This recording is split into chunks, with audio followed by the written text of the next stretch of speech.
She arrived in Wyoming with $11, a worn leather ledger, and a secret that could get her killed.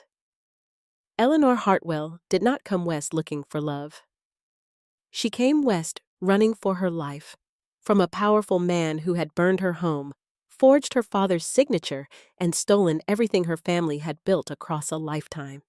She had one plan: find honest work, stay invisible, and start over where no one knew her name. What she did not plan for was Cole Maddox, a rancher who hadn't smiled in 2 years.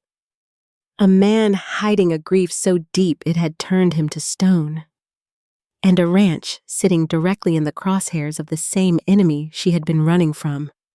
The man who destroyed her past had followed her into her future, and the only way out was through. But here is what nobody tells you about women who have lost everything. They stop being afraid of losing, and a woman with nothing left to lose is the most dangerous force in any room. Stay with this story, because what Ellie Hartwell does next will remind you that courage is not the absence of fear. It is the decision to keep going anyway, even when the numbers say you should not.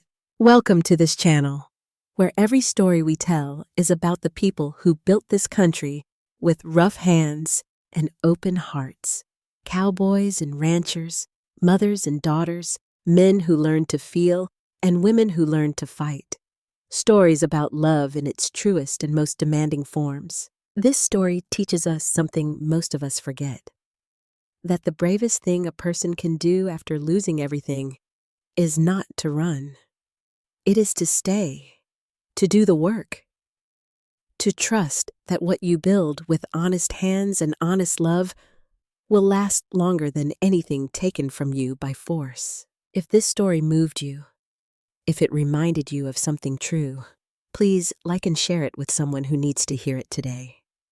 Leave a comment telling us what you would have done in Ellie's place, and subscribe to this channel so you never miss a story worth staying for. The ink on Ellie Hartwell's fingers never dried completely before there were new numbers to write. She had been keeping accounts since she was 9 years old. First, her father's ranch ledger in Harlan County, Missouri, where the columns had to balance before supper, or Thomas Hartwell would sit at the kitchen table until midnight making them do so. Then the county bank's quarterly statements when old Mr. Briggs needed help and paid her in apple preserves and the occasional dollar coin. And now, on this rattling westbound train out of Kansas City in the spring of 1878, she was keeping the most important account of her life, the one that told her she had exactly $11.40, one change of clothes and her father's leather account book between herself and absolutely nothing. She pressed her palm flat against the worn cover and watched Missouri blur past the window and become Kansas, and then become the long, empty throat of the plains, stretching toward a sky so wide it hurt to look at directly. The advertisement was folded inside the front cover.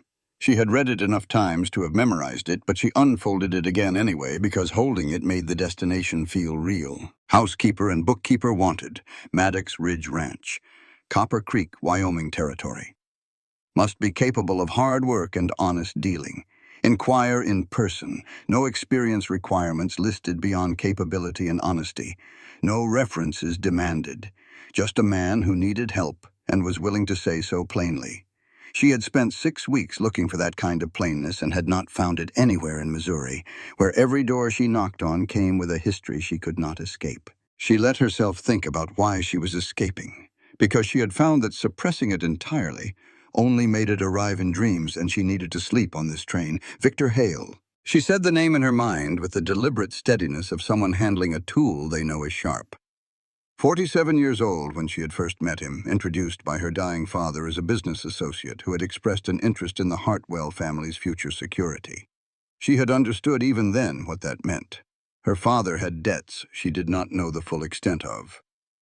Victor Hale had money, and the kind of patience that only belongs to people who have never needed to hurry. He had courted her with the methodical efficiency of a man acquiring an asset he has already decided to purchase.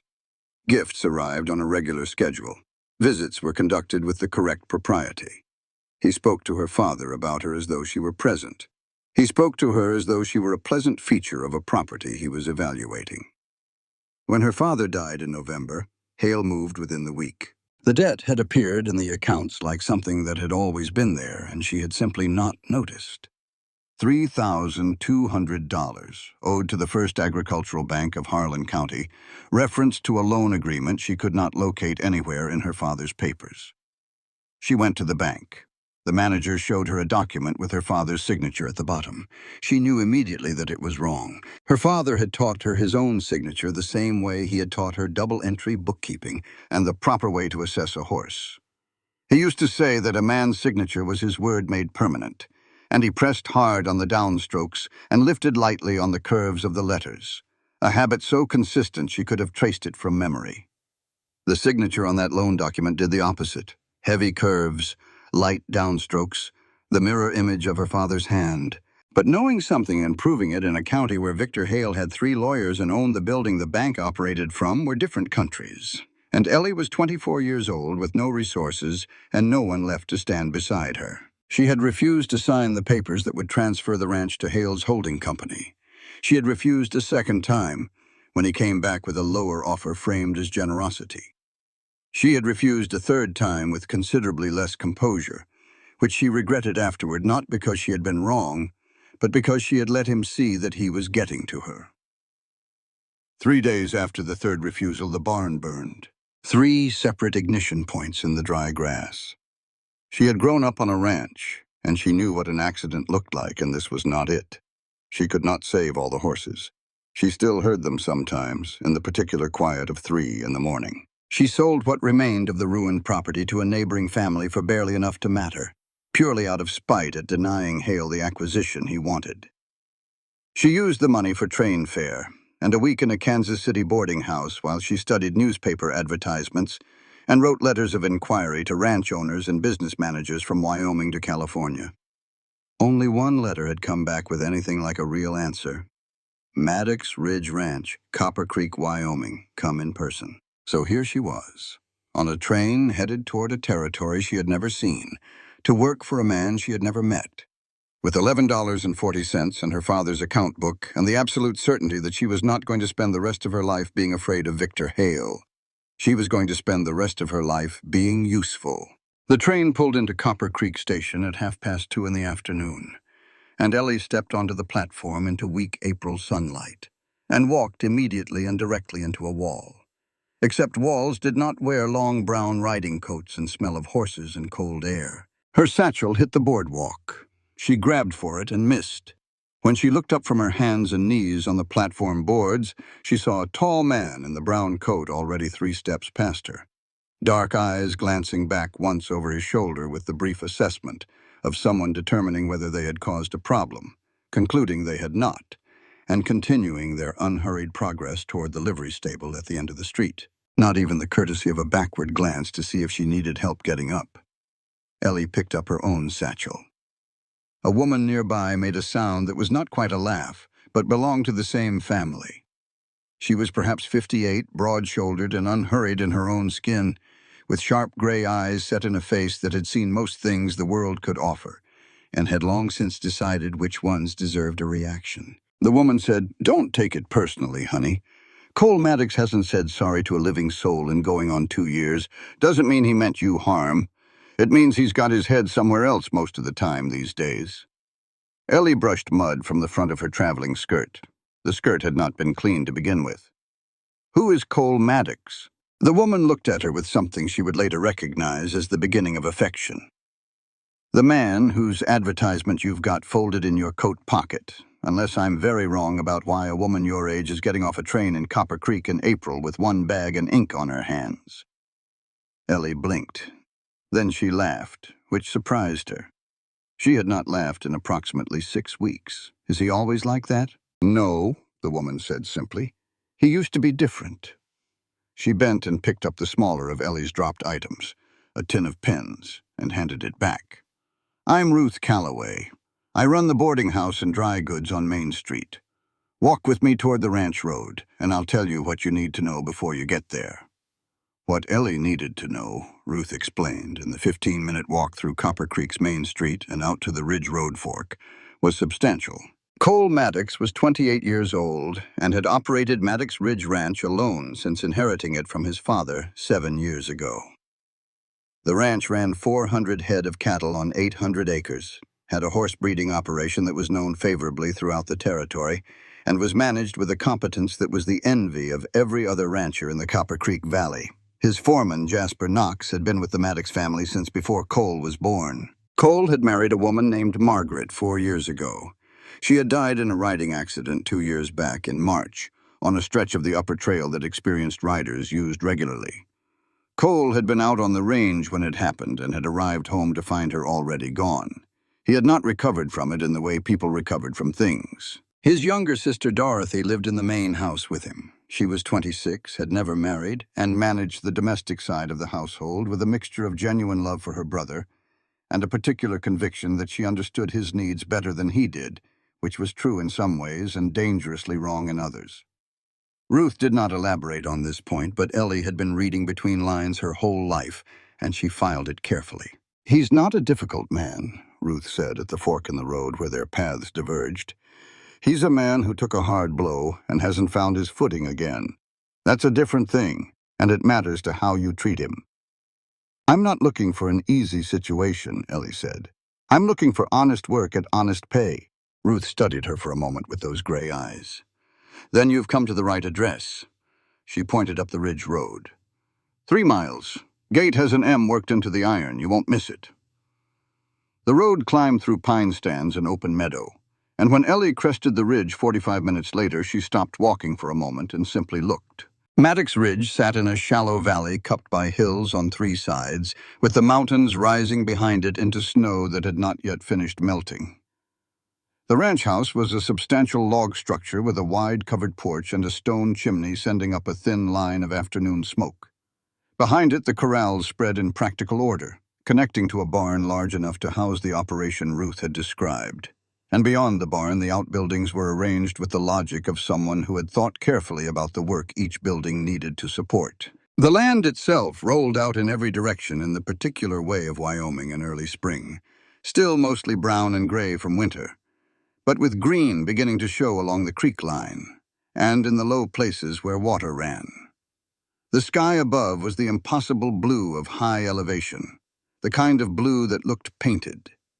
It looked like a place that had been built by someone who loved it and was now being held by someone who intended to keep it. Ellie squared her shoulders and walked down the ridge road to the front gate. Cole Maddox answered the door himself. He was taller than he had seemed on the train platform, filling the door frame with the unhurried physical presence of a man accustomed to being the largest thing in most rooms. Dark hair that needed cutting, the beginning of a beard that might have been intentional or might have been neglect, eyes that were, she was surprised to find, not dark as she had assumed, but a warm amber brown, the color of creek water over clean gravel in afternoon sun. He looked at her for a long, silent moment, taking in the traveling dress that had not been presentable since Kansas City, the satchel with its ink-stained leather, the ledger tucked under her arm. Then he said, "You're the one from Missouri." "Eleanor Hartwell," she said. "Yes." He looked at the ledger. "You don't look like someone with the strength to drag that across a desk, let alone manage accounts for a working ranch." Ellie opened the satchel, lifted out her father's account book, and set it on the porch railing. She opened it to the first page and stepped back. Double-entry bookkeeping, clean and precise, every column headed in her father's system and maintained in her own hand after he grew too ill to hold a pen reliably. Margin notes in 2 colors of ink, one for recorded actuals and one for projected figures and variances she had flagged for follow-up. 15 years of careful accounting laid out in 400 pages of organized truth. She watched Cole's face. His expression shifted by approximately nothing visible, which she had already decided meant more than a visible reaction would have. 2 weeks trial, she said. No pay. If you're not satisfied with my work at the end of 2 weeks, I walk away, and you owe me nothing. Cole looked at the ledger for a long, slow moment. Then he looked at her. Then he stepped back from the door. "Rooms upstairs, second on the right," he said. "Meals at 6 in the morning and 6 in the evening. The study is at the end of the hall, and the accounts are in there. Don't touch anything until I've shown you the filing system." He walked back into the house. Ellie picked up her satchel and the ledger and followed him inside. At the top of the stairs, a young woman stood watching from the landing with her arms crossed lightly and an expression of careful, smiling assessment on her face. Dark hair worn loose around her shoulders. A blue dress that fit well and was meant to be noticed fitting well. Eyes that were the same amber brown as Cole's, but deployed differently, with more calculation in them. She said, "You must be Miss Hartwell. I'm Dorothy, Cole's sister." The smile was warm enough to be convincing. "I hope you'll be comfortable here. We've been hoping someone capable would answer the advertisement." "Thank you," Ellie said. "I'll do my best to be useful." Dorothy's smile did not change. Her eyes moved from Ellie's face to the ledger under her arm and back. "I'm sure you will."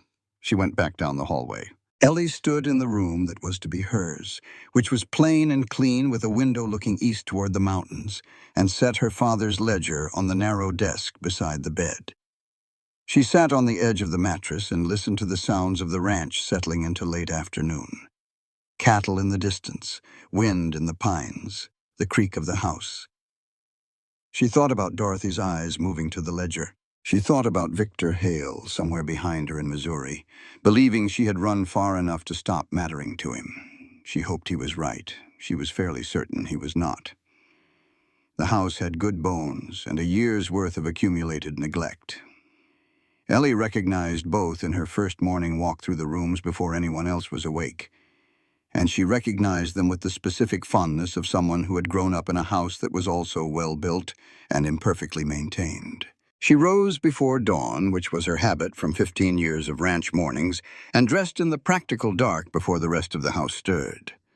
She went through the rooms first, cataloging. The kitchen was functional but disorganized, with supplies stored according to no system she could identify. The front room had not been properly cleaned in months. The stone fireplace needed clearing and the rug needed beating. The dining room doubled as a working space, with papers and equipment catalogs and seed orders mixed together on the large table. None of it was beyond recovery. The study was locked. She noted this and moved on to the outbuildings. The barn was a revelation after the house. Organized, clean, smelling of good hay and healthy animals. The tack room had every piece of equipment hung in its proper place and labeled in a practiced hand. The corrals were solid and well-maintained, the fencing straight and recently checked. The horses were in excellent condition, 12 animals ranging from working stock to what appeared to be a breeding stallion of real quality. A blood bay with a chest like a barrel who watched her approach with intelligent, slightly imperious interest. She spent 20 minutes with the horses in the pre-dawn dark, which was not efficient use of her time but felt necessary. She needed to understand what she was working with.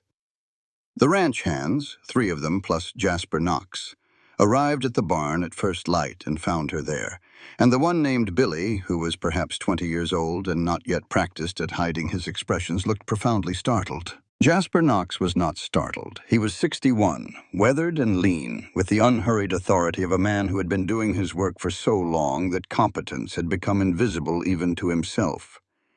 He looked at Ellie for a moment in the early light, then said, "You're the bookkeeper." "And housekeeper," she confirmed. "Cole said you'd be starting on the accounts today. He said not to touch anything until he'd shown me the filing system." Jasper's expression did something that might, in a more demonstrative man, have been amusement. "The filing system," he said, "is a biscuit tin and a prayer. I'll tell Cole you're ready when he comes down." She went back to the kitchen and made breakfast. Cole came down at 6 exactly as she was pulling biscuits from the oven, and stopped in the kitchen doorway with the expression of a man who had not smelled fresh biscuits in some time and was recalibrating his expectations of the morning. He sat down without comment. Dorothy came in 2 minutes later in a wrapper and braided hair and looked at the biscuits and looked at Ellie and said, "Oh, how wonderful," in a tone that was 3 different things at once, and Ellie smiled and poured the coffee. After breakfast, Cole unlocked the study and showed her the filing system.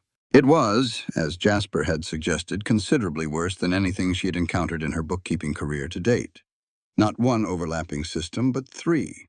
Each apparently started at a different point in the ranch's history and then abandoned partway through in favor of the next. Receipts from the current year were in the biscuit tin. Receipts from the previous 2 years were in a cardboard box under the desk. The main ledger was written in pencil that had been partially erased in several places and then written over in pen, which made entire pages nearly impossible to read without a magnifying glass. A secondary ledger covered the horse breeding operation, kept in a better hand than the main book, which she suspected was Jasper's work. And a correspondence file held the ranch's contractual obligations, including several agreements she could see at a glance were not in the ranch's best interests. She stood at the desk for a moment, taking it in. Cole stood in the doorway, watching her face. She said, "I'll need a week to understand the full picture before I can recommend a new system," he said.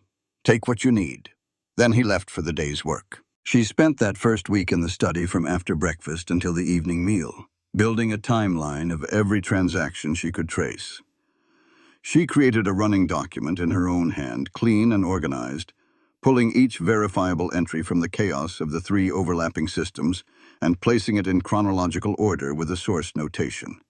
By the end of day 3, she had a clear picture of the ranch's actual financial position, which was significantly better than the disorder of the books had suggested.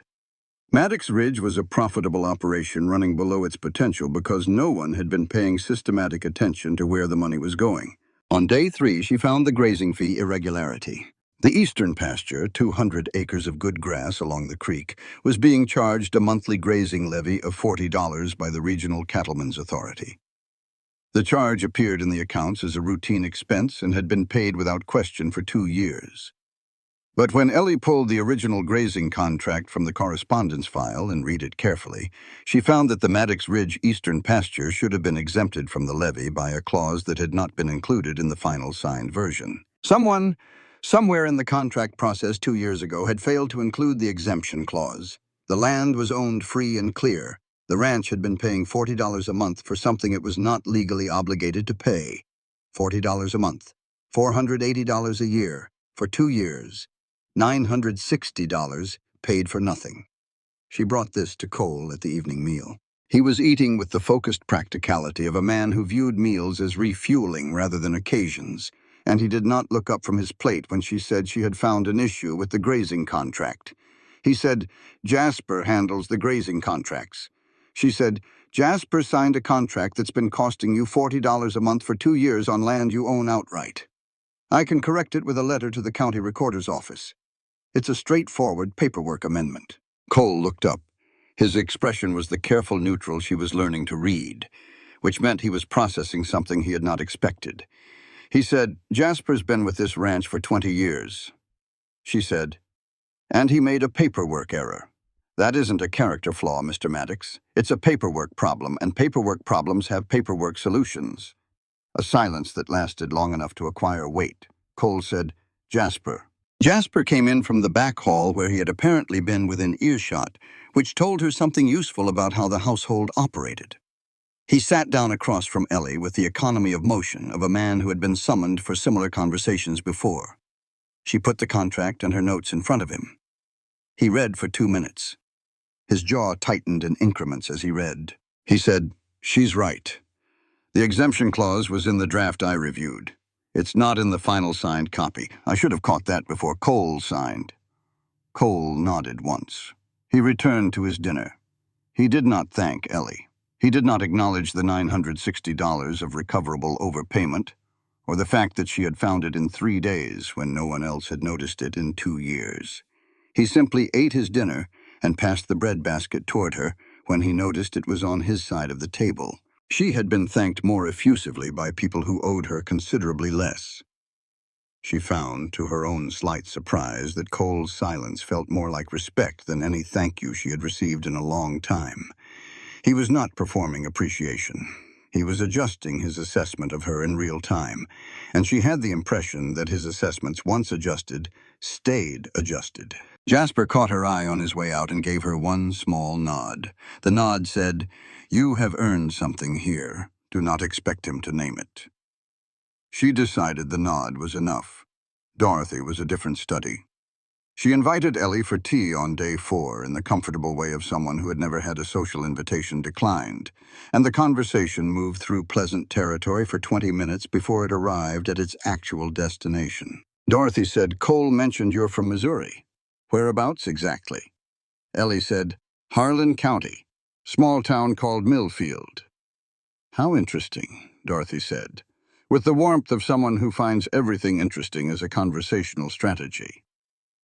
"I've heard there's a businessman who's been quite active in our part of Wyoming. Victor Hale, I believe his name is. Something of a land investor. He has connections in Missouri, I think. Do you happen to know the name?" The name arrived in Ellie's chest, like a hand pressed flat against a bruise. She set her teacup down with the deliberate steadiness she'd been practicing since Kansas City. Her hand did not tremble. Her voice did not change register. She said, "I don't believe I've come across the name. There are a great many businessmen in Missouri." Dorothy smiled. "Of course, I was just making conversation." Just making conversation. Ellie looked at the warmth in Dorothy's expression, and at the specific way the question had been placed at the end of a long, comfortable approach, inserted naturally as though it were an afterthought that happened to be the thing Dorothy had come to ask. She said something pleasant in response and finished her tea and went back to the study. She did not sleep particularly well that night, but she had not expected to. What helped unexpectedly was the sound from the barn. Past midnight, she woke from a restless half-sleep to the sound of the barn door and footsteps crossing the yard below her window. She looked out and saw Cole crossing the dark yard with a lantern in his hand, moving toward the barn with the focused, unhurried pace of someone who had done this before. She put on her coat and went downstairs and out the back door. She stood in the barn doorway and found him sitting on an overturned crate beside an aging roan gelding, who lay in the straw with his breathing slow and labored. The horse was old, she could see that, but there was something in the way Cole sat beside him that was not just a rancher monitoring a sick animal. He had one hand moving in long, steady strokes along the animal's neck, and he was talking to it in a voice so low she could not make out the words. Just the register. Patient and present and without expectation of anything in return. She stood in the doorway for a long moment. Then she went back to bed. In the morning, she asked Jasper about the roan. Jasper said, "That's Compass. Cole's father gave him that horse on his 16th birthday, and when Margaret came to the ranch the first time, she chose Compass as her riding horse. Said he had the gentlest eyes of any animal she'd ever met." He looked at something in the middle distance. "Compass has been declining since she passed. Cole won't have him put down." Ellie said, "When exactly did Mrs. Maddox die?" Jasper said, "March of 1876, 2 years ago this spring. Riding accident on the upper trail." He paused. "Cole was out on the East Range. He came home to find her already gone." Another pause, longer. "He carries it, that's all I'll say on the subject." She nodded and thanked him and went back to the study. That afternoon, reorganizing the bottom desk drawer, she found a small envelope wedged behind the back panel. A woman's handwriting on the front, cramped and slanting to the right. No name on the envelope, just a single initial in dark ink. M. She held it for a moment, feeling the slight thickness of folded paper inside. She thought about Margaret Maddox, who had chosen a gentle-eyed horse and apparently been loved by a man who sat up with that horse at midnight 2 years after her death. She placed the envelope exactly where she had found it and closed the drawer. Some things needed to stay in their proper place until the time was right for them to move. The weeks settled into the shape of a working ranch, and Ellie learned its rhythms the way she had always learned the things that mattered, not by being told, but by watching, until the place told her itself. Which gate needed lifting to latch properly? Which of the 3 ranch hands took coffee black, and which took it with 2 sugars, and which young Billy did not actually like coffee but drank it every morning because he thought it made him look like a working man. The way the mountains looked in the hour before a weather change. The particular quality of evening light on the valley in late April, which was different from any light she had seen in Missouri, softer and more golden. As if the altitude filtered out something harsh that she had always accepted as simply the color of evening. Cole remained largely unreachable in the ways that mattered. present at meals and in the evening account sessions that had become their routine, and then absent, behind a closed-off quality that was not unfriendliness exactly, but was the next door over. But she noticed things. The way he sometimes stopped near the corral fence when she was working with the horses and stood there for a moment before walking on.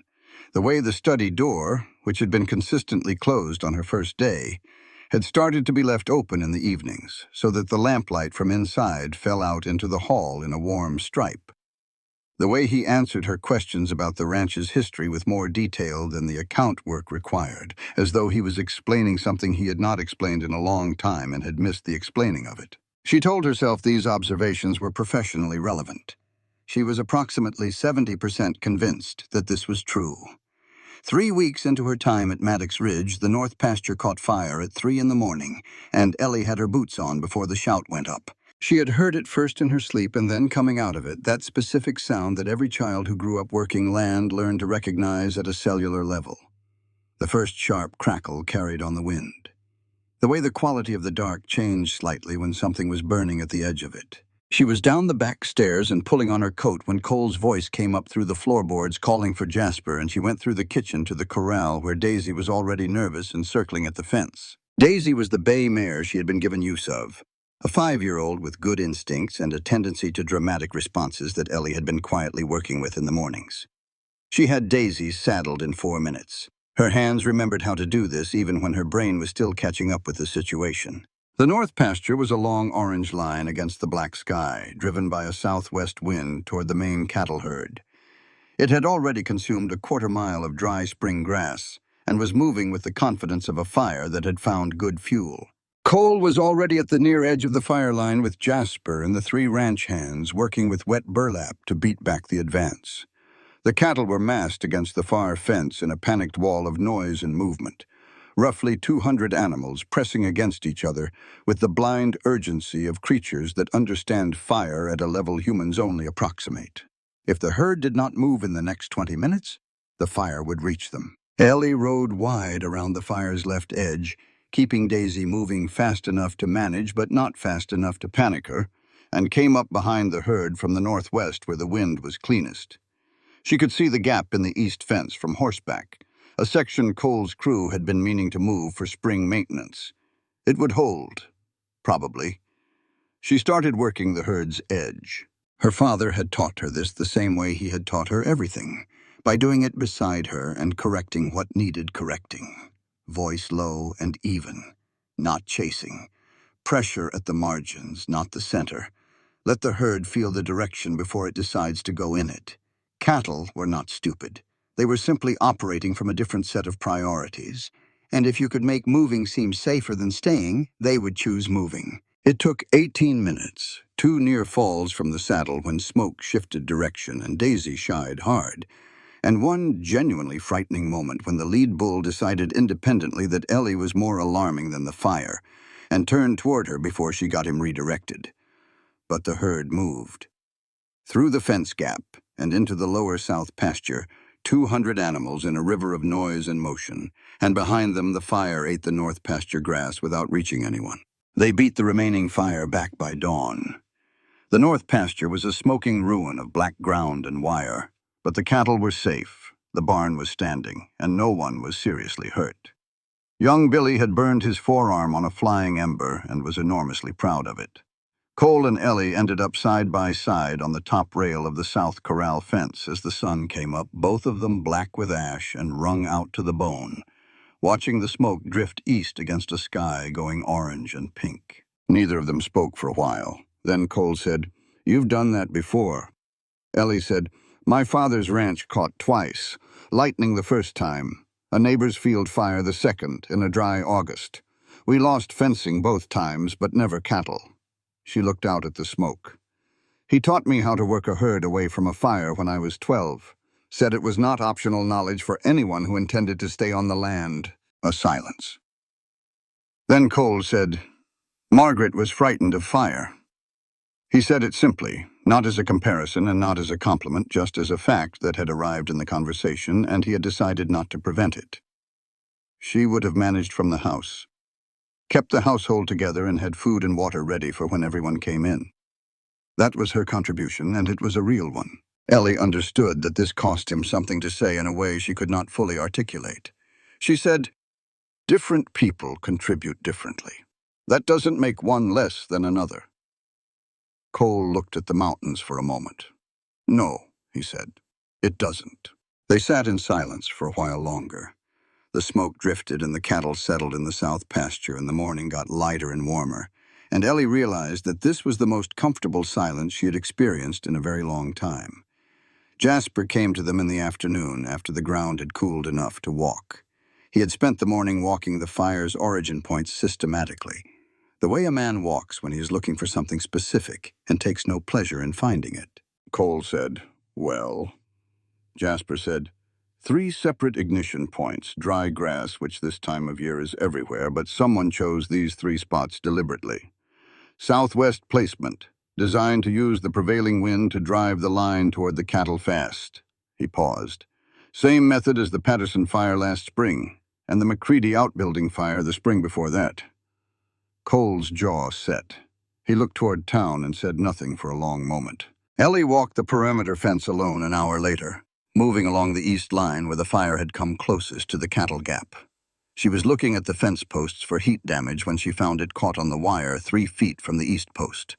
A piece of fabric, red wool, the kind used in heavy shawls and riding coats, scorched along one edge where it had been near heat, but recognizably red, recognizably wool. She turned it over in her hands. She thought about Dorothy's red wool shawl, which she had seen folded over the porch chair the previous evening when she went out to check the weather.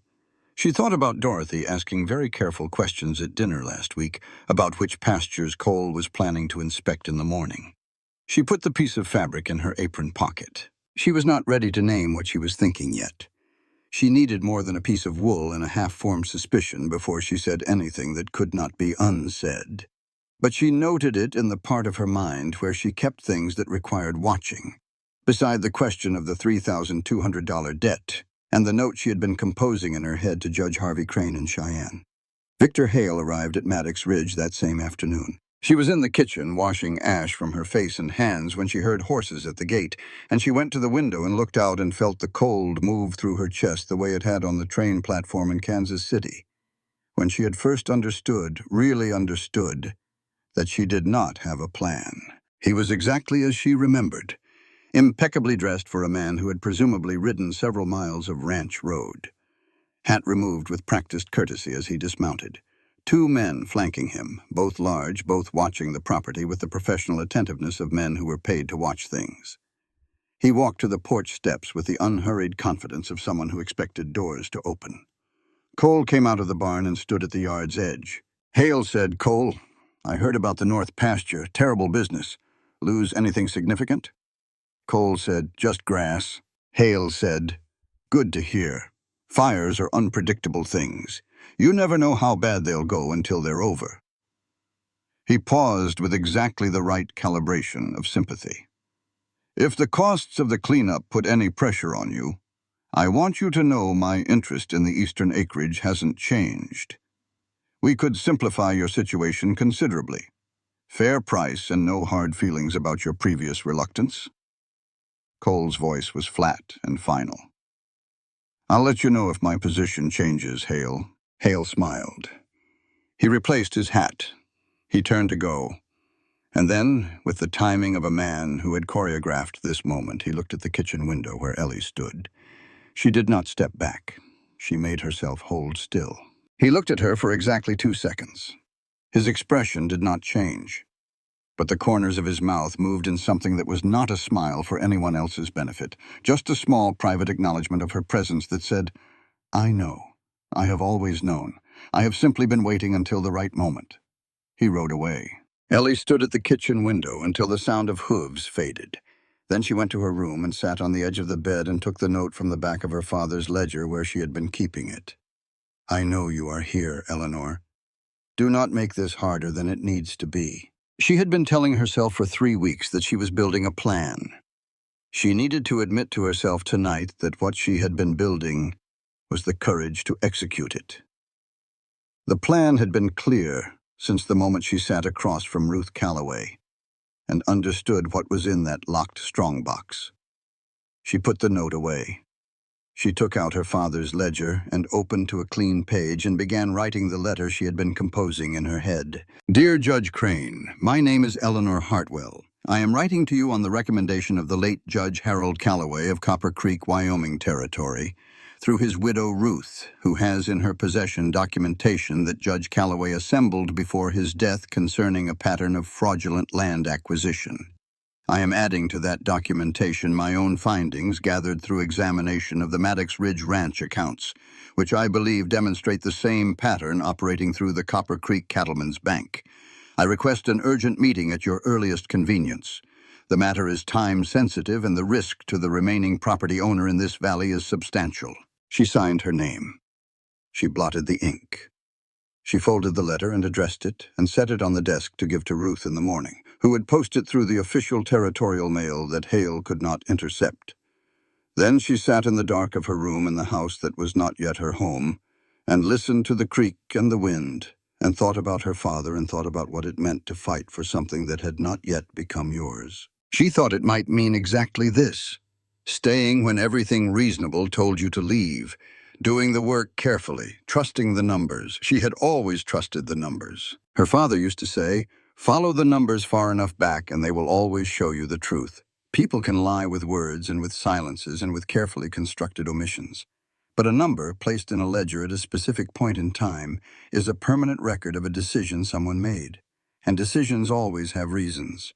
Find the reason and you find the person. Ellie went back to the $3,200 debt. She had been circling it for 3 weeks, noting it and moving on because she did not yet have the context to understand it.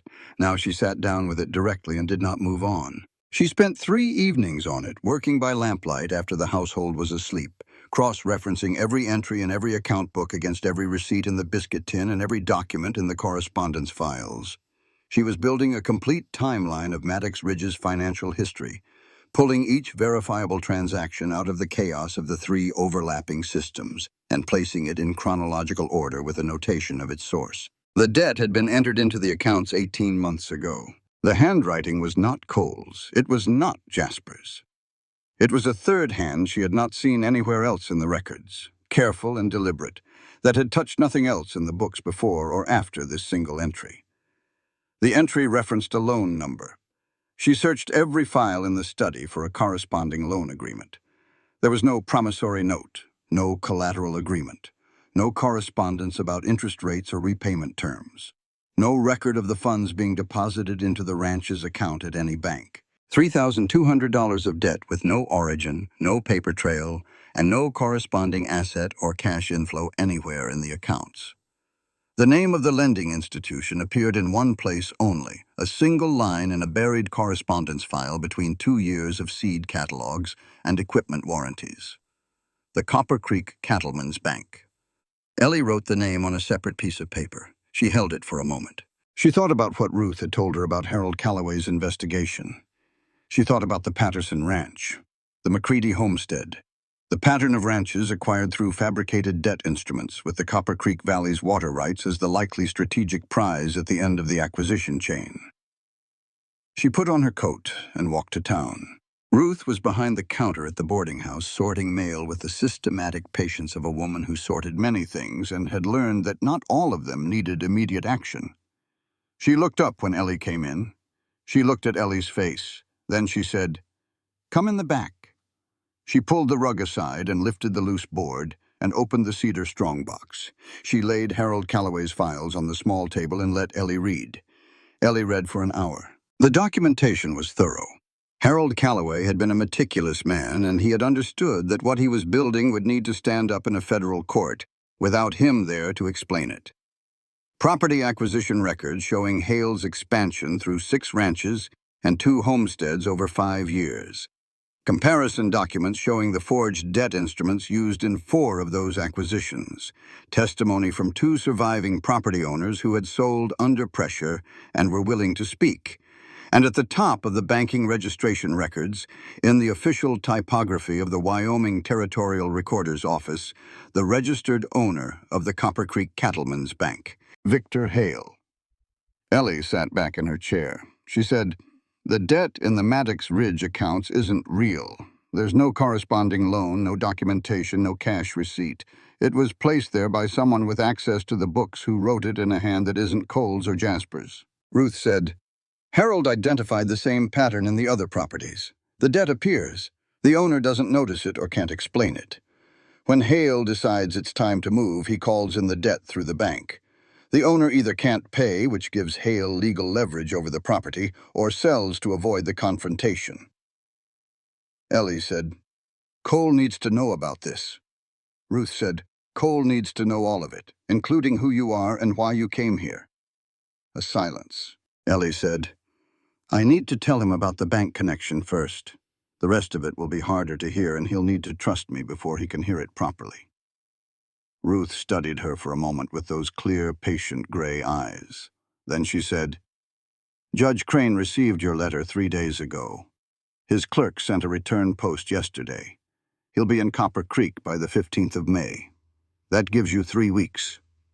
Ellie said, 3 weeks is enough. She walked back to Maddox Ridge in the late afternoon light, and the mountains ahead of her were lit gold, and the creek ran bright in the valley below, and she thought about what it meant to fight for something that was worth fighting for. She found Cole in the study after supper, going through the cattle count records she had reorganized into a proper filing system. He looked up when she came in. She closed the door and sat down across from him. She said, I need to tell you what I found in the accounts. She told him about the debt. She laid it out in the order a properly kept ledger would present it. The entry, the missing documentation, the third handwriting, the bank. She did not yet tell him about Hale's name on the bank registration or her own history. She told him the facts she could prove with numbers and waited for his response. Cole listened without interrupting. She had noticed this about him before, the quality of his attention when something mattered. He was not merely being patient while she talked. He was tracking every piece of information, building the picture as she built it. When she finished, he was quiet for a moment. Then he said, You found all of this in the account books. She said, Numbers don't lie. The debt has no origin. Someone placed it there knowing the books were not being carefully examined. Cole said, How long have you had this? She said, I confirmed the bank ownership today. I've been tracking the debt itself for 10 days. He looked at her steadily. You waited 10 days. She met his eyes. I needed to be certain of what I was seeing, and I needed to decide how much I could tell you. The silence that followed was of a different quality than their usual silences. Something moved through it that she did not have an immediate name for. Cole said, Tell me the rest. She said, There's more than the bank. There's a federal judge named Crane who has documentation about a pattern of fraudulent acquisitions across this valley. Your ranch is the last significant property that hasn't been acquired, and the man behind all of it is someone I know from Missouri. She told him about Victor Hale then. Not everything, not her own history, but the strategic picture. Who Hale was, what he had done, why Maddox Ridge was the final piece. Cole listened to all of it. Then he said, Call me Cole. You've been here a month and you just told me someone has been systematically stealing from my accounts while planning to take my ranch. I think we're past formalities. Despite herself, she almost smiled. Cole, he nodded. What do we need to do? She noticed the we, and she was fairly sure he noticed it too. She told him about Judge Crane and the May 15th arrival. She told him they needed 3 weeks of continued documentation, and that they needed to do it without alerting anyone who might carry information to Hale. She did not yet mention the note under her door or her own connection to Hale. There were things she needed to understand better before she opened those accounts. Cole walked her to the foot of the stairs at the end of the evening. At the bottom step, he paused. He said, Miss Hartwell, why are you still here? You had enough information to take to the sheriff and walk away. She considered this honestly for a moment. She said, Because your ranch doesn't deserve to be taken the same way my father's was. She went upstairs before he could ask what she meant by that. But she noticed that he stood at the bottom of the stairs for a long moment before she heard him walk back to the study. She had not meant to care about this place. She had come to Wyoming with the specific intention of not allowing herself to care about anything until she had built enough stability to afford the vulnerability of caring. It had not gone according to that plan. The care had arrived the way it always did when it was genuine, not as a decision, but as a discovery. She had woken one morning in the third week and realized while drinking coffee in the pre-dawn dark that she was thinking about whether the north pasture seeding could wait until the ground dried or whether they should get seed down this week while the soil still had moisture, not as a professional concern, as a personal one. She had noted this and filed it under things to be cautious about and proceeded to spend the rest of the morning thinking about the pasture seeding. The hour before dawn was hers and had been since the first day. She was always awake before the ranch, before the roosters, before the ranch hands crossed from the bunkhouse to the barn with their lanterns. She made coffee on the banked fire and took it to the porch and sat in the dark with her father's ledger in her lap and thought through the accounts of the day and the day ahead. The first morning Cole found her there. He appeared in the doorway behind her and stopped. She did not turn around. She simply moved to the far end of the bench to make room. He sat. He had brought his own coffee. They watched the mountains go from black to gray to the color that had no name, the color of the world deciding what kind of day it was going to be. He did not ask what she was doing. She did not explain. He was there the next morning and the morning after. Without discussion or acknowledgement, it became a habit, something that existed between them in the pre-dawn gray before the day started and its demands with it. They did not always talk. Sometimes they simply sat.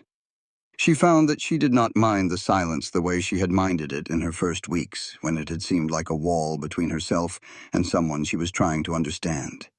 It had become something else, the comfortable silence of people who did not need to perform their presence for each other. In the evenings, they worked through the accounts together. Cole would describe transactions from memory, with the precision of a man who had been keeping his ranch's financial history entirely in his head because he did not trust himself to get it properly on paper. And Ellie would build the framework around what he told her, translating his precise and informal accounting into the organized system she had designed. She discovered over these evenings that Cole was considerably more than he appeared from a distance. He was not an educated man in the formal sense. He had not been beyond the local school in Copper Creek, but he had read extensively and remembered what he read and applied what he remembered to the specific problems of managing 800 acres and 400 head of cattle in Wyoming territory. He had opinions about land management that were ahead of most of what she had read in the agricultural journals her father subscribed to. He had an understanding of cattle breeding that was quietly sophisticated. And he had, she gradually realized, a dry and understated sense of humor that emerged approximately once every 3 days in a single sentence that she had to catch quickly or miss entirely. The evening she realized she was looking forward to those single sentences, she put herself to bed early and had a serious conversation with herself about professional distance. It did not accomplish very much. She went to see Sheriff Tucker in town on a supply run in the 4th week. She had heard things at Ruth's about Tucker and his daughter Clara, who was 11 and had been ill for 2 years with a lung condition that required expensive treatment from a specialist in Denver. She had heard that Hale had been paying Clara's medical bills for the past year through an arrangement that Tucker had accepted in a moment of desperation and had been regretting ever since. She found Tucker outside his office with the particular stillness of a man who had been sitting in the same chair with the same thoughts for a long time and had run out of new ways to think them. She sat beside him on the bench without being invited. He did not ask her to leave. She asked about Clara. He told her the girl's name and her age and her condition in the minimal way of a man who had rehearsed the summary, because being asked about it was a regular occurrence, and he had learned to give people what they needed without opening the thing too wide. She said, "How much does Hale cover?" He went very still for a moment. Then he said, "Enough." She sat with that for a moment. She thought about what enough meant in that sentence. She thought about what it meant to make an impossible choice under impossible pressure and live with the weight of having made it. She said, "If Clara's expenses were covered through another arrangement, one that didn't involve Hale, would you be able to do your job the way it's supposed to be done?" Tucker looked at her for a long moment. "Who are you exactly, Miss Hartwell?" She said, "Someone who understands that good people get cornered and that being cornered doesn't make you a bad person. It just makes you a person in a corner." She stood up. "Think about it, Sheriff. There may be options you haven't considered." She told Cole about the conversation on the ride back to the ranch.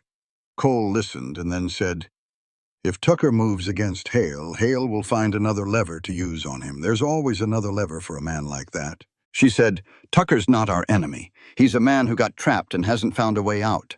That's different." Cole looked at her across the wagon seat. She heard what she'd said. Our enemy. She waited for the correction. He said, "What do we do about Tucker?" And there it was. We. Used by both of them now, not corrected, offered back to her like something he had decided to accept as accurate. She told him she had an idea about Tucker's situation, that Ruth might be willing to coordinate a medical expense fund through the territorial judge's office, something official that would remove Hale's leverage cleanly. Cole said to put it together and he would back it financially if it needed backing. The morning after that conversation, Cole was on the porch when she came out before dawn. He had made 2 cups of coffee.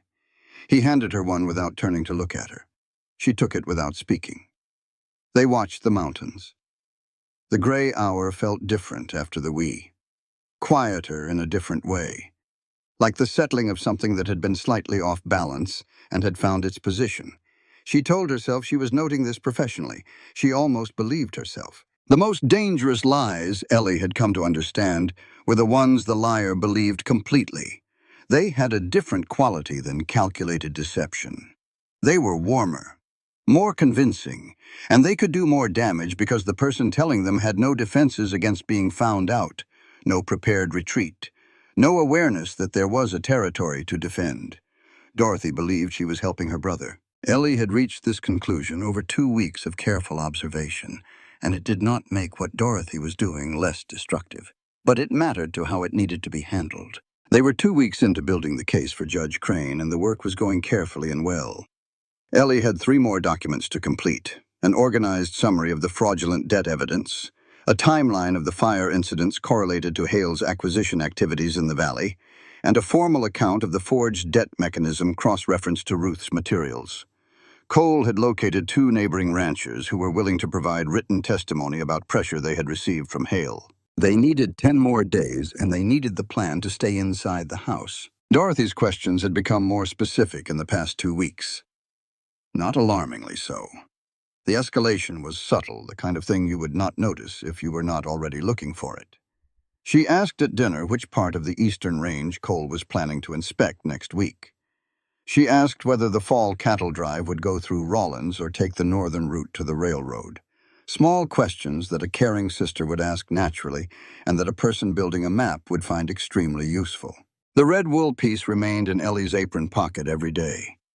The exposure happened because Daisy threw a shoe on the South Trail, and Ellie came back to the ranch 40 minutes before she was expected. She came in through the kitchen entrance, quiet because she was managing a lame horse, and heard from the direction of the study the specific sound of desk drawers opening and closing with the deliberate care of someone who did not want to be heard. She stood in the kitchen doorway and waited. Dorothy came out of the study with a folded piece of paper in her hand. She turned into the hallway and found Ellie standing there, and 3 things crossed her face in rapid succession before the warm smile arrived. She said, "Oh, you're back early. I was just looking for writing paper. Cole never puts it where it belongs." She held up the paper. Plain white writing paper. Blank. Ellie looked at the study door. She looked at Dorothy's hand. She looked at the small flush across Dorothy's collarbone that was not from the mild April afternoon. She said, "Of course, I've been keeping it in the 3rd drawer on the left." Dorothy smiled. "I'll remember that." She went upstairs. Ellie went into the study. She examined the desk carefully without moving anything. The correspondence file had been disturbed, the papers slightly out of their order in a way that would not be visible to anyone who had not organized them to a specific system.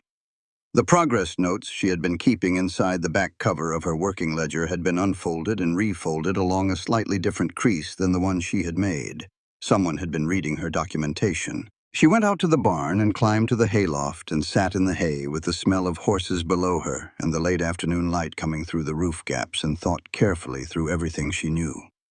After dark, from the loft window gap, she watched Dorothy cross the yard to the south fence line. The rider on the gray roan was already waiting. Ellie recognized the horse. She had seen it tied outside the Hale Land Company office on her last supply run to town. The exchange lasted approximately 1 minute. Dorothy handed over something small and folded. The rider turned and rode into the dark. Dorothy walked back to the house. Ellie climbed down from the loft and sat on the overturned crate that Cole had used the night Compass was dying, and worked through what she knew and what it meant and how to tell Cole. She found him in the study before his bedtime, sitting with a cold cup of coffee, and the expression of a man who had been thinking about something unpleasant and had not finished thinking about it. She closed the door. She sat down. She told him everything. The study, the paper, the disturbed correspondence file, the South fence rider, the red wool she had been keeping in her apron pocket for 3 weeks. She told him all of it in order, without editorializing, the way a properly kept account presents information. Cole did not speak for a long time. She watched what happened on his face. It was not fury. Fury would have been almost easier to watch. What she saw moved slower and cut deeper. The kind of pain that comes from understanding something about a person you love that changes the map of your relationship with them. He stood at the window for 2 minutes with his back to her. When he spoke, his voice was very quiet. "Are you absolutely certain?" She said, "Yes, I'm sorry." "Does she know what Hale actually is? What he's done to the other ranchers in this valley?" Ellie thought about Dorothy's face in the moment of exposure. The 3 things that had crossed it before the smile arrived. "I don't believe so. I don't think she knows about Harold Calloway. I don't think she knows that the Patterson Ranch family moved to Kansas with nothing because of what Hale engineered." She paused. "I think she believes she's protecting you. That if the ranch is gone, you'll be free of whatever is keeping you from moving forward." Cole turned from the window. The flatness in his expression had deepened into something more complex. "She thinks losing this place would make me leave Wyoming. Start over somewhere I'm not haunted. That's my best reading of it. She's wrong. Yes." A silence. Cole looked at the ceiling for a moment. Then he said, "She doesn't know we know. We use that." He went to the study door and opened it and called down the hall in his ordinary voice. "Dorothy, I've got some letters that need to go to town in the morning. Would you take them?" Dorothy's voice came back immediately, warm and ready. "Of course, Cole. First thing." He closed the door. He stood in the hallway with his back to the door and his hands at his sides, and Ellie could see the effort it was taking him. All that control. Holding the pain at the right distance so that it did not show in his voice or his face. She said quietly, "She loves you. She's wrong about what you need, and she let herself be used by a man she doesn't fully understand, but she loves you, that's still true." Cole said nothing for a moment. Then he said, "I know." He went upstairs. Ellie stayed in the study for a while, organizing the papers back into their proper order, thinking about the specific kind of loneliness that came from being loved badly, and how it was different from not being loved at all, and which one was harder to carry. She thought Cole probably had more experience with both than anyone should. There are things a person carries so long they stop feeling like weight. They just feel like the shape of you, the particular curve of a shoulder held too long in one position. The way a person pauses before entering a room where they expect to find someone who is not there anymore.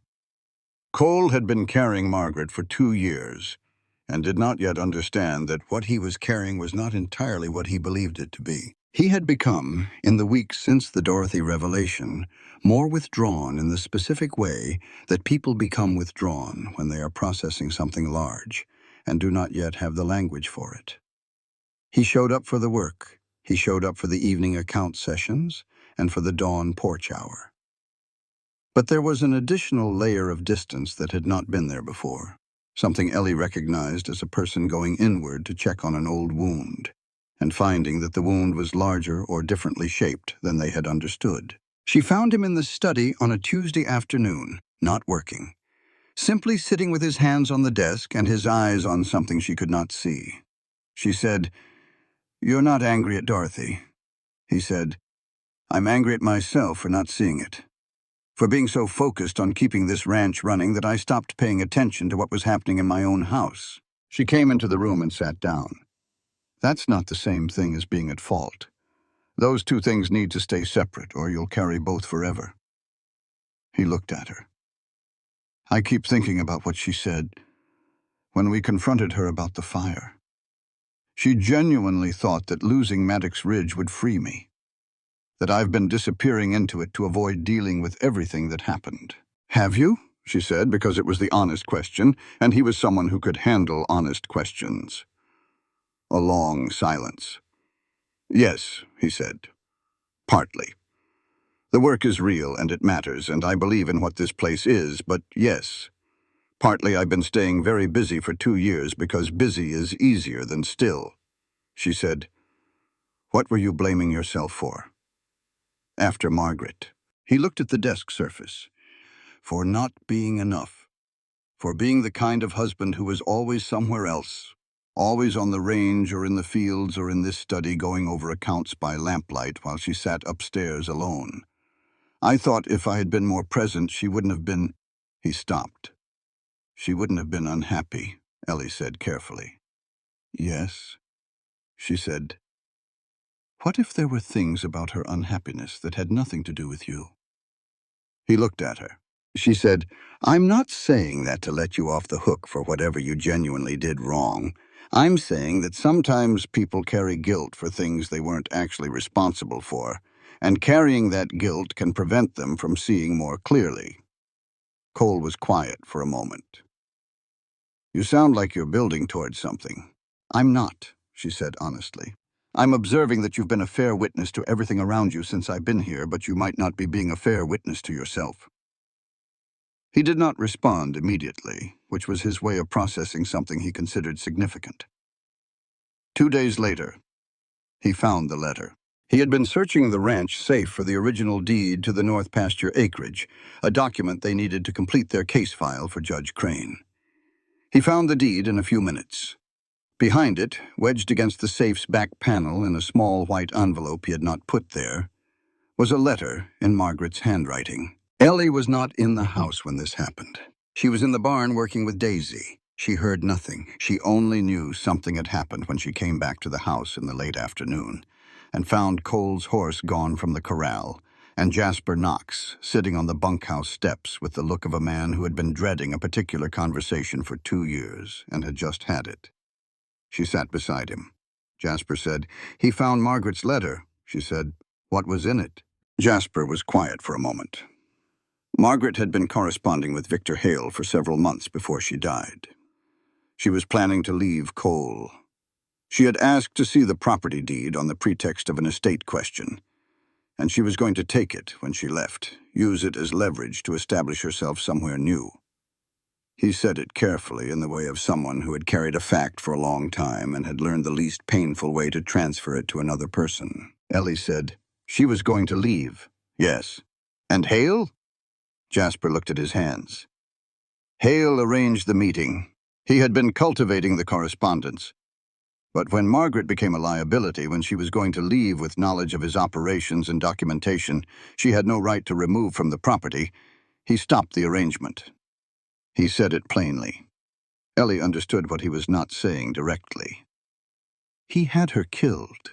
I was following her that day, Jasper said. I had been worried about the correspondence for weeks. I followed her to the upper trail meeting point. He stopped for a moment. I came back, and I sat with Cole while he dealt with what he had come home to find. And I did not tell him what I had seen. I told myself it was to protect him. That knowing Margaret had been planning to leave, had been using him to access the deed, would destroy him worse than the accident story, she said. And now, he said, now he knows. He came to my cabin an hour ago. He read me the letter. He asked me what I knew. She said, How did he take it? Jasper said, He was very quiet. That's how he takes the things that go the deepest. A long pause. He said thank you when he left, which I did not deserve. And then he rode out on Renegade toward the East Ridge, which is where he goes when he needs to be somewhere without people. They sat in silence for a while. Ellie said, He'll come back.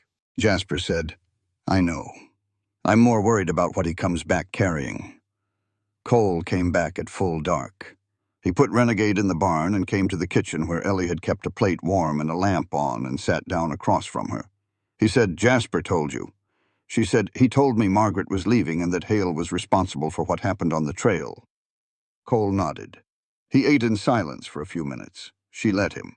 Then he said, 2 years. I spent 2 years thinking I hadn't been enough for her, that I had been so buried in the work that I drove her to unhappiness and she had been alone in it. And then she was gone and I couldn't fix any of it. He set his fork down. And the whole time what was actually true was different. She said, "Different doesn't mean easier." "No." He looked at her. "But it matters what story you've been telling yourself. I've been carrying a story that said I failed her. The true story is more complicated than that." She said, "Yes." He was quiet for a moment, then, "I need to tell you something." She waited. He said, "What I feel about you is not grief finding a new direction. I know there are people who would say that's what this is, that I'm looking for something to replace what I lost. I know the difference between those two things." He met her eyes. "What I feel about you is specific to you. It's based on knowing you for 5 weeks and watching how you work and how you think and how you stood in the fire line at 3 in the morning without anyone asking you to. It is not a general feeling wearing a specific face." The kitchen was very quiet. She looked at her hands on the table, ink-stained and calloused from 5 weeks of ranch work. She said, "I've been afraid of caring about things since I left Missouri. Every time I started to care about something, it cost me." She looked at him. "I'm still afraid. I want you to know that, because I won't pretend I'm not." He said, "So am I." He reached across the table and put his hand over hers. Outside the window, the creek ran in the dark and the mountains held their shape against the stars. And Ellie sat in the kitchen of a house that was beginning to feel like a place she might belong, with a man who had just told her the truest thing he knew how to say. And she thought about her father's ledger and the way every real account always balanced in the end if you were willing to record every entry honestly.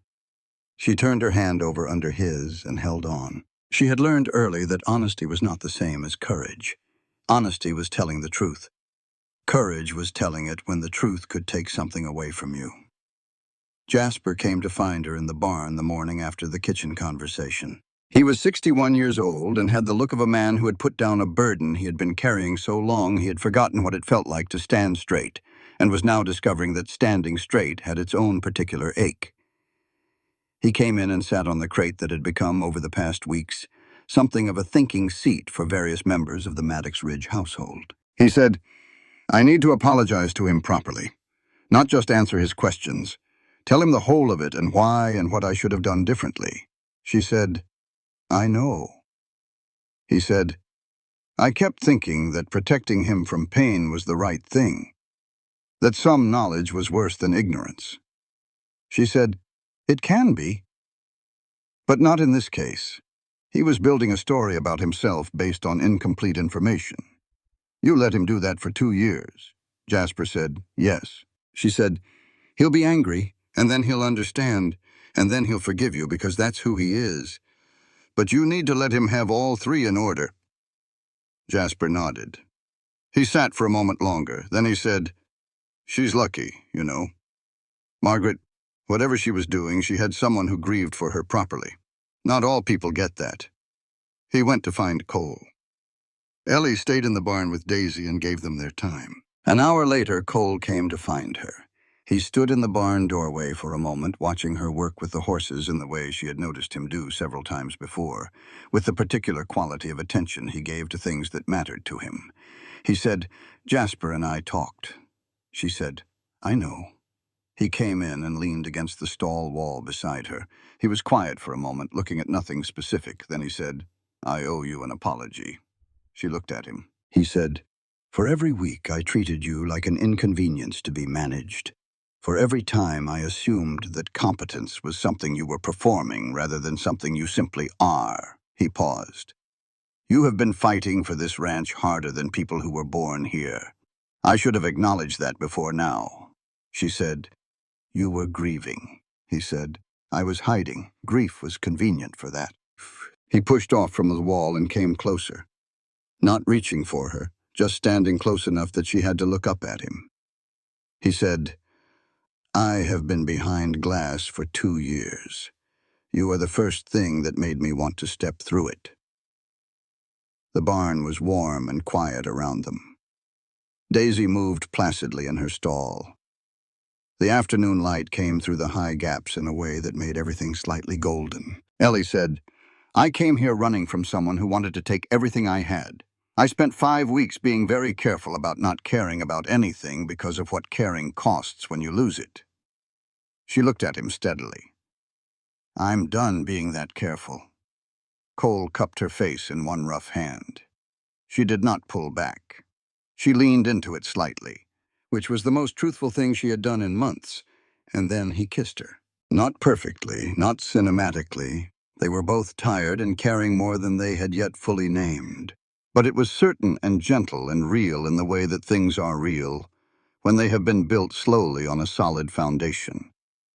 When they separated, she rested her forehead against his jaw for a moment. His hand stayed where it was. She said, We need to finish this. He said, yes. She said, and then? He said, and then we figure out the rest, in order. They faced Dorothy together that evening. Cole put the evidence on the table in front of her without preamble. The south fence rider, the study disturbance, the information pattern he had been cross-referencing against Hale's movements. Dorothy sat very still through the presentation, and her face moved through multiple stages that Ellie recognized as genuine. Dorothy said, He told me you were destroying yourself, that you'd been disappearing into this ranch for 2 years, and that losing it would force you to start over somewhere you could actually breathe again. He said he wanted to help you leave gracefully.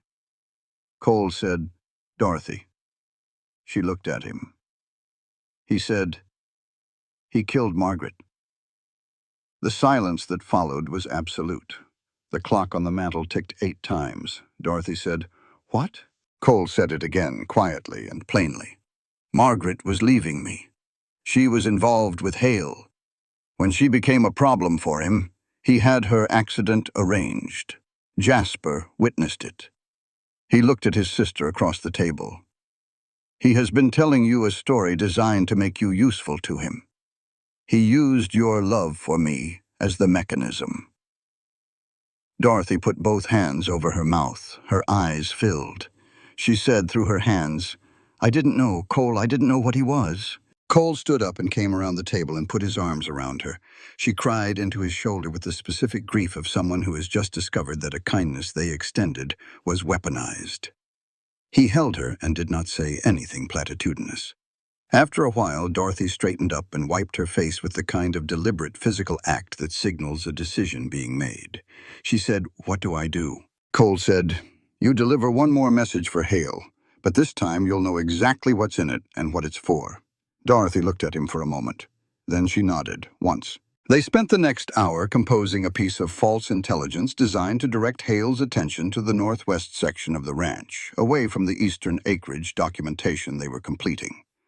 Dorothy would deliver it to the gray roan rider on the south fence in 2 nights, at the time she usually made her exchange. When Dorothy went upstairs, Cole sat in the study with his hands on the desk and looked at nothing for a moment. He said, She thought she was protecting me. Ellie said, Yes. He said, She was wrong about what I needed. Ellie said, People who love you are often wrong about what you need. It doesn't mean the love isn't real. Cole looked at her. Something in his expression was different from the closed-off quality she had been accustomed to. It was open in a way that looked new, as though a window had been found in a wall where he had not known there was one. He said, Thank you, Ellie. She said, For what? He said, For staying when the reasonable thing was to leave. She picked up her father's ledger from the desk. She said, The reasonable thing was never really an option.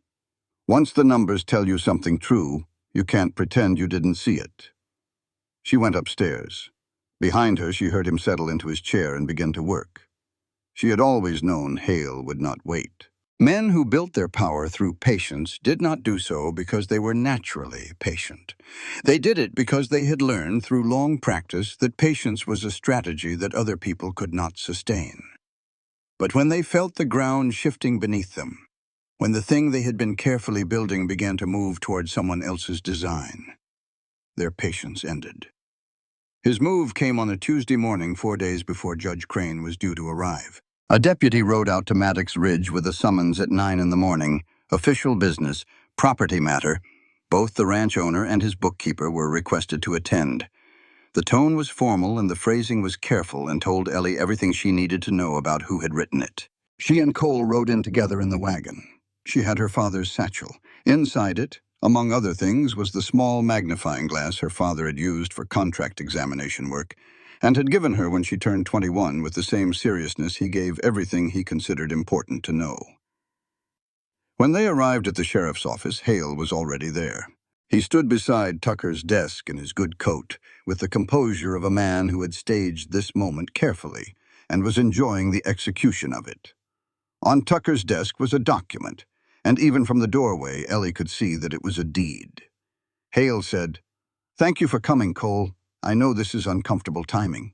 Cole said, "What's this?"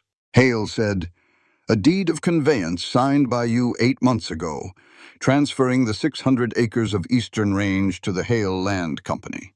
I've been patient about the formal recording of it, but I think it's time to move forward." Cole said, "I never signed that." Hale said, "The county recorder's office has it on file." He paused with the specific pause of a man who has one more card and knows exactly when to play it. Then he turned to the small group of people who had gathered in the office doorway, the way people gathered when something official was happening in a small town. And he said, "I also think it's worth noting, for clarity's sake, that the woman advising Mr. Maddox in these matters is Eleanor Hartwell of Missouri, my former betrothed, who came west under circumstances I've been too much of a gentleman to discuss publicly." He let that land. Miss Hartwell arrived in Copper Creek knowing I had significant business interests here. Whether she sought her position at Maddox Ridge by coincidence or by design, I leave that for thoughtful people to consider. Tucker looked at Ellie. The people in the doorway looked at Ellie. Cole looked at Ellie. This was the moment she had known was coming, the moment Hale would use everything available to him. Cole said quietly, "Is there anything you haven't told me?" She met his eyes. She said, 2 days. When I confirmed the bank connection, I waited 2 days before I told you. I was deciding whether I could trust you with it." A beat. The room was very quiet. Cole nodded once. He turned back to the deed on the desk. He said, "I'd like to examine this document." Tucker, who had been watching all of this with the expression of a man standing at a fork in a road he had been dreading, said, "That's your right." Ellie set her satchel on Tucker's desk. She opened it and took out her father's magnifying glass. She said, "Cole, sign your name for me on that blank paper there."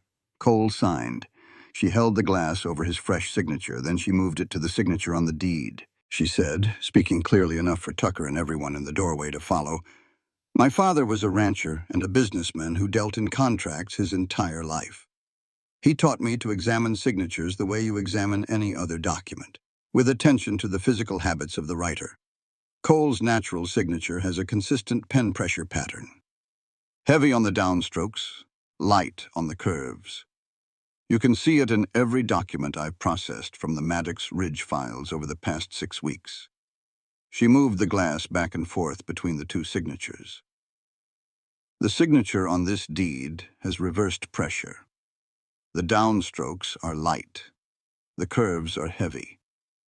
It is a traced copy made from a seal impression or a photograph, copied by someone who is reading the original signature in a reversed orientation." Tucker leaned across the desk and looked through the glass. He looked for a long time. Then he straightened. He said, "That's a significant discrepancy, Miss Hartwell." Hale said, "A handwriting observation from an interested party is not legal evidence." Ellie said no.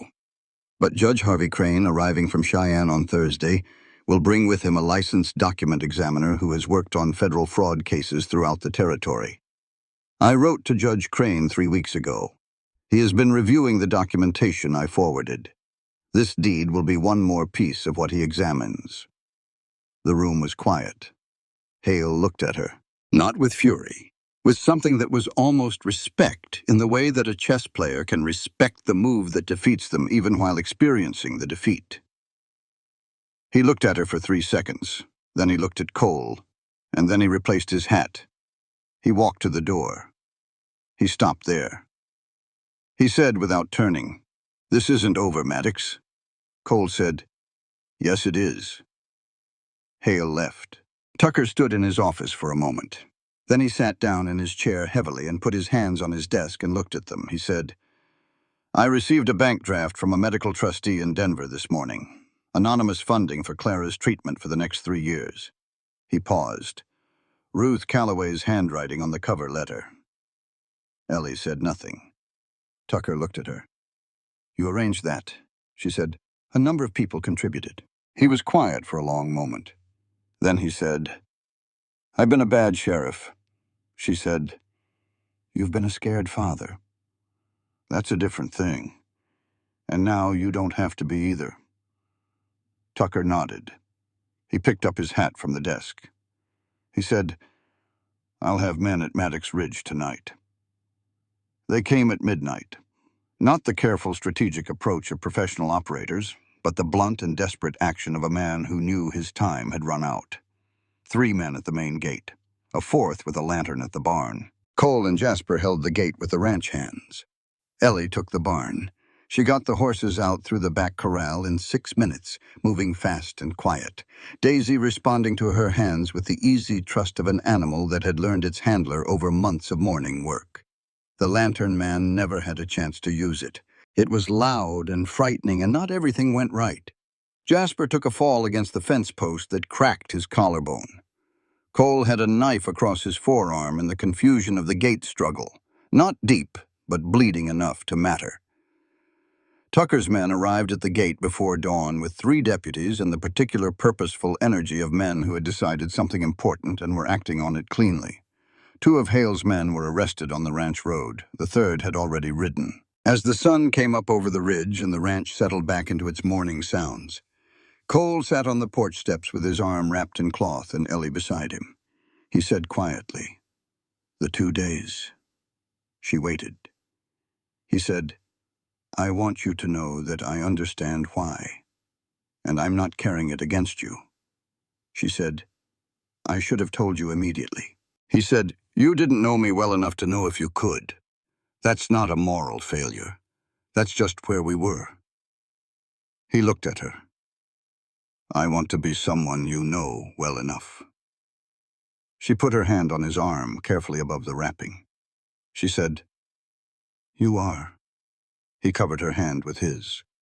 Above the ridge, the sky was going pink and gold, and below them the valley was waking up in the ordinary beautiful way it woke every morning, and Maddox Ridge held its ground as it had always held it. Judge Harvey Crane arrived on the Thursday stage, a man of 70 with the kind of steady patience that only comes from having spent decades making consequential decisions and understanding that good decisions require time and bad ones require more of it. He set up in Ruth Calloway's back room, which she had prepared with 2 tables and sufficient lamplight and a continuous supply of coffee. He reviewed Harold Calloway's documentation alongside Ellie's account analysis and Ruth's formal witness statement, and Jasper Knox's written account of what he had seen on the upper trail on a March morning 2 years ago. He reviewed the forged deed and the pen pressure analysis Ellie had written up formally the previous evening. He reviewed the testimony from the 2 neighboring ranchers Cole had brought in. It took him 4 hours. At the end of 4 hours, he called Victor Hale into the room where Tucker and a federal marshal who had arrived on the same stage were waiting, and he read out the charges in the unhurried voice of a man who had done this many times and found no drama in it beyond the facts themselves. Fraud, forgery, land theft, the murder of Margaret Maddox of Maddox Ridge Ranch, and the arranged death of Judge Harold Calloway of Copper Creek. Hale stood through the reading with his hands at his sides and his face composed into the expression of a man who was calculating something. He was, Ellie supposed, calculating whether there was another move available. There was not. When the marshal took his arms, Hale did not look at Cole. He did not look at Tucker. He looked at Ellie. She held his gaze and did not look away. The marshal walked Hale out of Ruth's back room into the Copper Creek morning, and that was the last anyone in the valley saw of Victor Hale for the rest of their lives. Ruth walked to the cemetery after the hearing. She brought wild flowers from the creek bank because Harold had always brought her wild flowers, never knowing their names, just grabbing whatever was brightest. She stood at his headstone in the afternoon quiet and did not say very much. Because most of what she had to say she had been saying to him in her head for 3 years, she said, "You were heard, Harold. It took some time, but you were heard." She placed the flowers against the stone and walked back to town and opened the boarding house for the evening meal. Tucker submitted his resignation to the county commissioner the next morning. He stopped at Maddox Ridge on his way out of town, hat in hand, and said to Ellie that he had applied for a marshal posting in the Northern Territory. Fresh start. He would be sending for Clara as soon as he had lodging arranged. Ellie told him that he had been a good man in a hard corner, and not to let Victor Hale's version of him be the one he chose to carry forward. Tucker nodded. His posture riding away was lighter than she had ever seen it. Dorothy stayed at Maddox Ridge, not because Cole asked her to, but because she came to him on the second day after the hearing and asked if she was still welcome. He said yes, and they sat together for the better part of a morning in the kind of honest, difficult conversation that only happens between people who intend to remain in each other's lives and know it. When it was over, both of them looked like people who had set down something heavy. Not healed, but cleared. Able to begin again from an honest place, which was better. Jasper's collarbone was set by the doctor and declared likely to heal cleanly, and he was ordered to rest for 6 weeks, which he interpreted as 2. The wedding was in September. They held it under the old oak tree beside the creek on a Saturday when the autumn light was doing what Wyoming autumn light did, turning everything it touched a gold so specific and saturated that it seemed to come from inside the objects rather than fall on them from above. Ruth stood in for Ellie's mother. She arrived with her hair done and her good dress on, and 3 items she pressed on Ellie in the half hour before the ceremony. A dried wildflower from Harold's grave. A piece of old lace that had been her grandmother's, which she pinned at Ellie's collar with the quiet authority of a woman who had been doing things correctly for 58 years and intended to continue. And a hard dinner roll tucked into Cole's jacket pocket with the murmured instruction, "In case you get nervous, have something to do with your hands besides fidget." Jasper stood in for Cole's father. His arm was in a sling that he had argued about wearing all the way to the ceremony and lost. He stood straight enough that no one mentioned the sling, though young Billy, standing nearby, looked at him with the earnest admiration of a 22-year-old watching a demonstration of pure stubbornness and taking notes. Dorothy stood beside her brother and looked at him the way people look at someone they have almost lost, and then found again, with a care that had been remade into something more honest than it had been before. The minister asked his questions. At the moment he asked whether anyone present had cause to object, the cattle in the south pasture made a sound that carried clearly over the creek. Ruth said under her breath, "That's a no." Billy covered his mouth with his hand. Cole took Ellie's hands and held them and looked at her the way he had been looking at her since that first morning on the porch in the gray pre-dawn hour, when they had sat together without explanation and found that the silence was comfortable, and she understood in this moment what she had been understanding slowly for 5 months. She had come west running from something. She had found herself running toward something instead without knowing when the direction had changed. The minister said the words that mattered. When Cole kissed her, Jasper put his good hand in his mouth and whistled so loud that Daisy, 200 yards away in the south corral, lifted her head. The celebration lasted until the stars were thick overhead, and Ruth danced with Jasper on the grass beside the creek despite his sling, and Billy played a borrowed fiddle badly enough that it was excellent, and Dorothy laughed at something real for the first time in a long time, and the mountains held their shape in the dark above it all. Cole carried Ellie over the threshold of their house, which she had not expected, and which made her laugh out loud, and he looked pleased with himself in the deliberate, understated way he had that she had come to recognize as his version of being happy. Upstairs, in the room that was theirs now, he set her down and stood in the dark and looked at her. She looked back. She thought about her father's ledger on the desk downstairs in the house that had become her home, and about the new entries she had been composing in her head for weeks. The account of a life being built on ground that had been fought for, and was now properly and finally held. She reached up and put her hands on either side of his face. She said, "Thank you." He said, "For what?" She said, "For needing a housekeeper and bookkeeper. For leaving that advertisement in a newspaper where someone who needed it could find it." He said, "Thank you for coming in person." She said, "I'm going to have to tell you something in the morning." He said, "Is it good?" She said, "It is the best entry I've made in any account book in my life." He looked at her for a moment with an expression she could not entirely read, and then something shifted in it toward understanding. And then toward something else, something open and new and entirely without the glass she had watched him live behind for 5 months. He said, "Ellie." She said, "In the morning. Tonight I just want to be here." He put his arms around her. She leaned into it and let herself be completely, entirely present in a house that had good bones and had been made into a home and would now go on being one. Outside the window, Maddox Ridge held its ground as it had always held it. The creek ran cold and certain in the dark.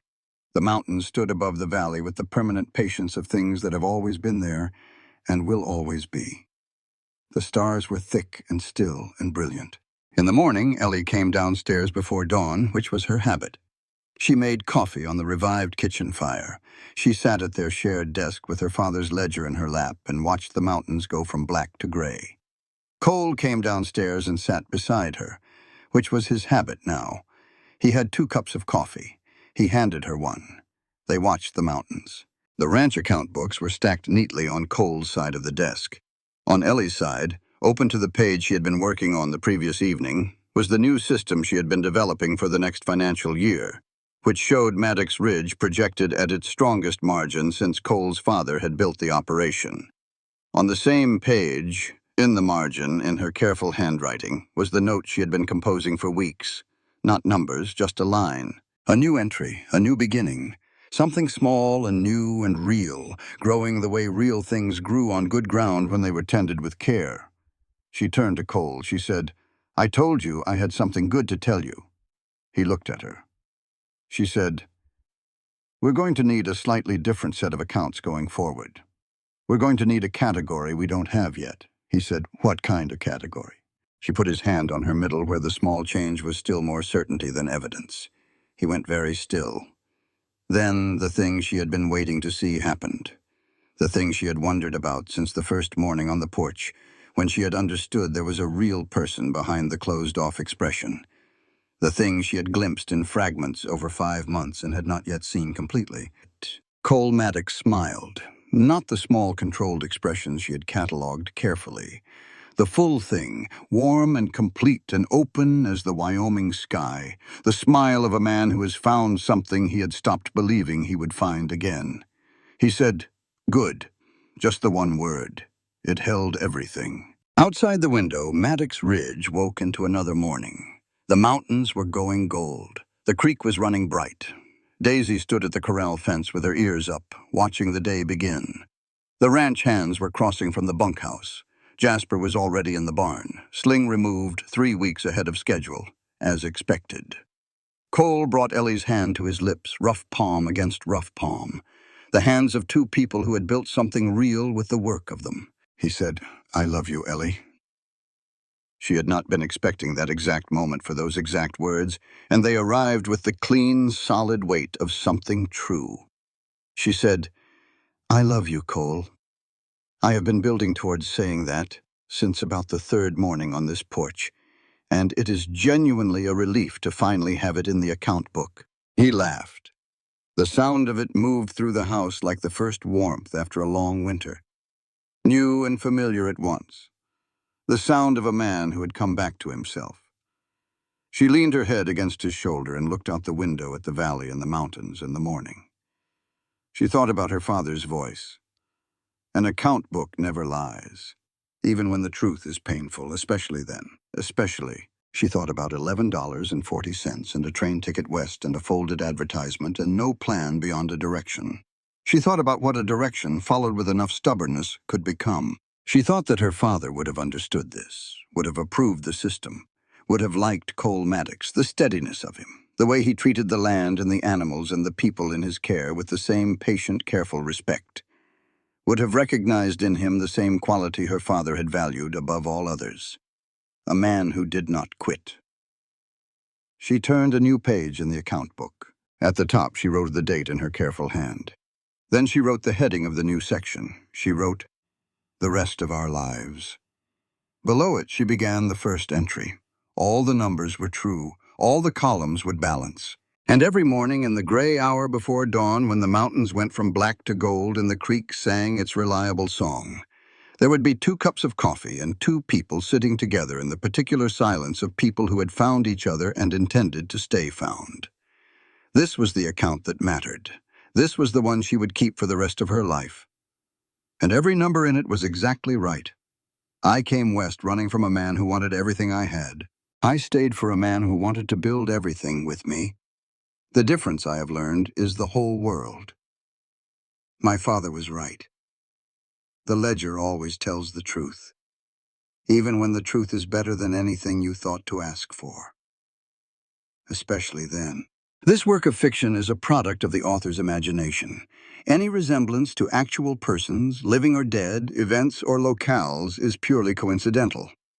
The narrative is intended solely for artistic and entertainment purposes, and should not be interpreted as a reflection of real individuals or factual occurrences. This story carries a truth that every woman who has ever been underestimated, cornered, or stolen from already knows in her bones numbers don't lie, and neither does courage. At its heart, this is a story about what it means to rebuild a life from almost nothing.